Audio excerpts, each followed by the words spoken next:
So when you open up a can of ink, the ink should be in a nice flat surface on the inside, and you want to bring the ink knife parallel to that surface. So the flat side of the knife should be coming in contact with the flat surface of the ink. And you're just going to very carefully scrape off a few passes of ink.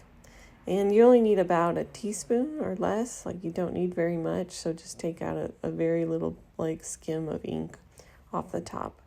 And the reason why that's so important is that it keeps the ink from drying out. If you had any gouges that went deeper into the can of ink, it would dry out from that surface down and kind of ruin that can of ink. So when you get the ink out, you need to kind of wake it up, kind of get it moving.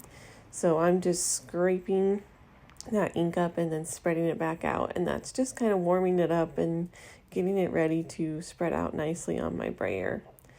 So after you've done that for a few passes, you want to scrape up all of the ink and you want to spread it out in what's called a well. So your well should be as wide as your brayer, and you want to spread it out kind of evenly. And my brayer is pretty small, so my well is going to be pretty small as well. You want to bring the rubber surface of the brayer up to the well and just grab that first line of ink. As soon as it makes contact with that well, then pull it off. You don't want to put it through the entire surface of that, just grabbing that first line and starting to spread it out. So I changed my camera here so you can kind of see how that ink starts to get spread out.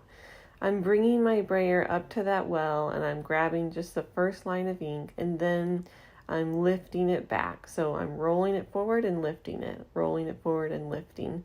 And every time I do that, it's rotating the rubber of the brayer, and that's going to ensure that you're spreading that ink out nice and even. Now for photopolymer, you need a very, very thin coating of ink on your brayer. So as you're doing this, there should be very little texture in your palette, and it should maybe make only a soft kind of whooshing sound when you roll it back and forth. So spread it out until that well is totally even on your brayer and on the surface of the palette.